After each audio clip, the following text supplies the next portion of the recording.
C'est un beau roman, une belle histoire, en 8 chapitres, avec le mot fin écrit au soir du 23 mai 2009, après le succès face à Caen. C'est la belle histoire d'une tranche de vie sportive et plus encore entre Juninho et l'OL.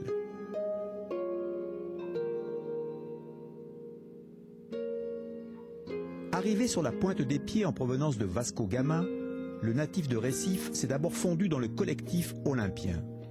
Il a passé ses 2 premières saisons exilé dans un couloir, à gauche ou à droite. Mais n'ayant pas la mémoire courte, il avait déjà montré de fort belles choses dans cette position.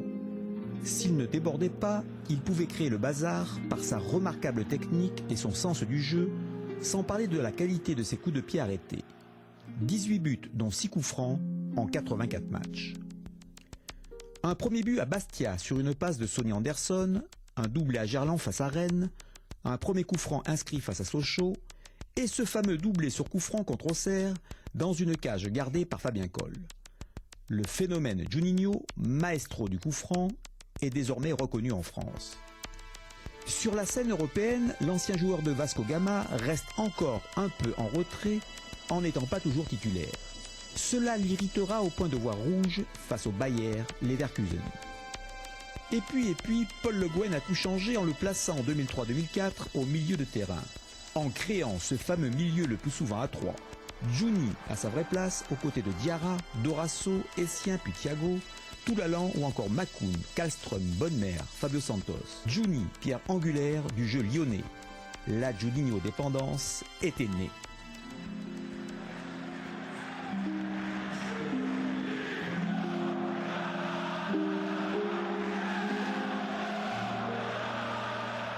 Juni, les 2 monstres Diarra et Sien, puis avec Thiago à la place du Ghanéen. Un milieu de terrain de rêve, l'un des plus performants du vieux continent.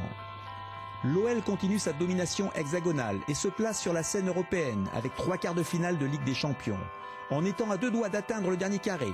Satané match retour au PSV Eindhoven, sans parler de celui à San Siro face au Milan AC.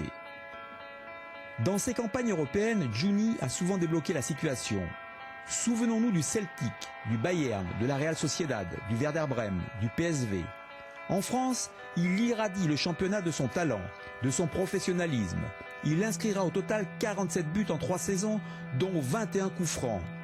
Kahn, Reinke, Gomez, Casillas, Nicopolidis, Revaux, 2 fois dans un match, Porato, quasiment de la ligne médiane, Jeannot, dans un derby d'anthologie, ne pourront contrecarrer le pied droit magique.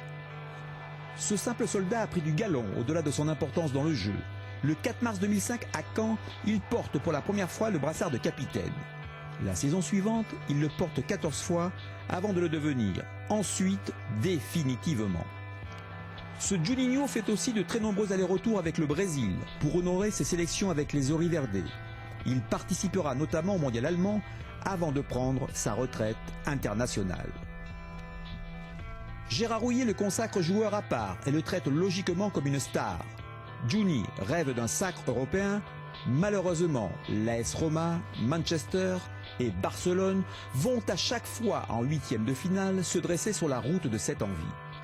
Restera 2 titres de champion de France, une Coupe de France pour le dernier match de coupe avec l'OL, des actions par dizaines, des passes, des buts, des coups francs, de la joie, de la colère. Il aura connu la transformation du club, cette montée vers les sommets. Il aura vu partir des coéquipiers, Edmilson, Anderson, Cassapa, Abidal, Malouda, Essien, Diarra, Thiago, Luyundula, Elbert, Fred et tant d'autres. Il aura connu 5 entraîneurs, Jacques Santini, Paul Le Guen, Gérard Houllier, Alain Perrin, Claude Puel. Juninho, un roman, une histoire en images, en paroles, en expressions, en chiffres. 344 matchs, 27 000 minutes, 100 buts, 44 coups francs, 14 pénaltys, 100 buts qui correspondent à 73 victoires, 8 nuls, 4 petites défaites.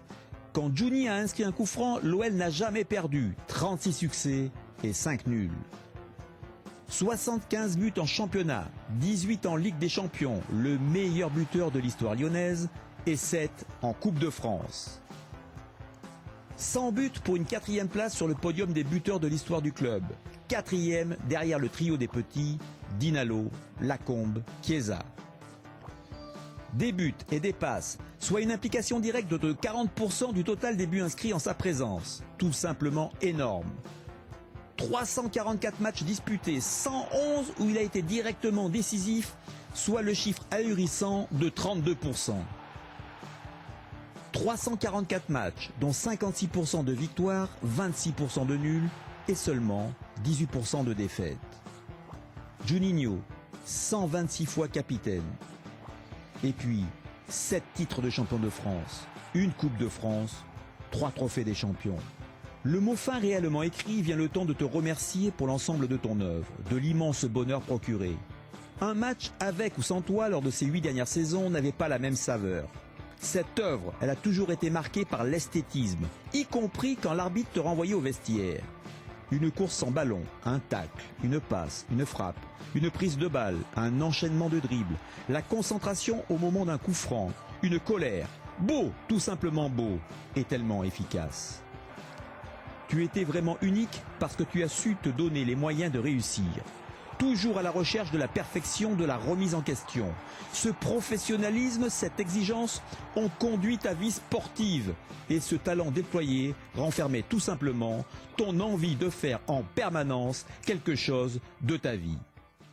8 saisons ensemble ne peuvent laisser indifférent. Comment oublier? Comment combler le vide laissé? Impossible. Où seras-tu demain? Attendons un peu pour le savoir. À l'instant de conclure, je revois le salon de tes parents à Recife, avec toutes les photos de ta carrière, et ce merveilleux bonheur, cette fierté dans leurs yeux. Je revois le gymnase où tu as débuté. Et tout à côté, le vieux stade du Sport Recife. Le temps qui passe, entre joie et nostalgie. Merci, un immense merci pour tout, et plein d'affection.